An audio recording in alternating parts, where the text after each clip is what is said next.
আপুনি ট্ৰেক্টৰ বিচাৰি আছে নহয় 4,50,000 টকাত চাপ বিকি একদম। ডকুমেণ্ট কৰি দিব আপোনালোকক আছো মই গুৱাহাটীত আৰু আপোনালোকলৈ লৈ আহিলো কমাৰ্চিয়েল ভেহিকল যদি আপুনি এখন কমাৰ্চিয়েল গাড়ী বিচাৰি আছে যে আপোনাৰ দোকান আছে আপোনাৰ ব্যৱসায় আছে আপুনি এখন কমাৰ্চিয়েল গাড়ী বিচাৰি আছে ক'ৰ পৰা ল'ব আপুনি ভাবি আছে মই কম আপোনালোক আহিব লাগিব গুৱাহাটী লালুংগাঁৱত থকা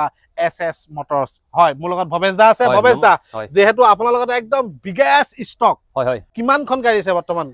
এতিয়া মোটামুটি 100 প্লাস আছে গাড়ী 100 প্লাস ষ্টক থকা এটা কমাৰ্চিয়েল ডিলাৰত আহিছো আপোনালোকক লৈ আহিছো এফালে লৈ চাওক ডাম্পাৰ কিমানখন আছে ডাম্পাৰ 3খন আছে ডাম্পাৰ 3খন আছে মানে 10 টকা ডাম্পাৰ এখন আছে আপোনাৰ 28-25 মডেল হয় লিলানৰ হয় হয় হয় আৰু টাটাৰ 19 তে আছে সিগনা 6 চকাৰ আছে 6 চকা আছে হয় আৰু 19-20 লিলানৰ 6 চকা আছে দুখন গাড়ী ওকে তো আপোনালোকক মই ভিতৰলৈ লৈ আহিছো চাওক মই প্ৰথমতে আপোনালোকক ডাম্পাৰ কিখন এখানে দেখাব বিচাৰিছো যে বহুতে ডাম্পাৰ বিচাৰে সো এই কাৰণে মই দেখাইছো দাদা এখন অশোক লিলেন ডাম্পাৰ আৰু এফালে আছে বলেৰো হয় সেইখন মানে ডাং খুৱাই ৰাখিছে কিয় মানে এখন এই পানীতে জমা হয় ন এই বকেট ডাঙি দিছে হয় হয় তো আমি অশোক লিলেন ডাম্পাৰ পৰা আহিম এখন কিমান বিচাৰিছে এখন বিচাৰিছো 31 লাখ 31 লাখ ডাউন পেমেন্ট কিমান দিব লাগিব ডাউন পেমেন্ট আপোনাৰ 2 লাখৰ পৰা ষ্টাৰ্টিং 2 লাখৰ পৰা ষ্টাৰ্টিং এখন ডাম্পাৰ কিমান বিচাৰিছে এখন বিচাৰিছো আপোনাৰ 19 লাখ 2022 ৰ গাড়ী হা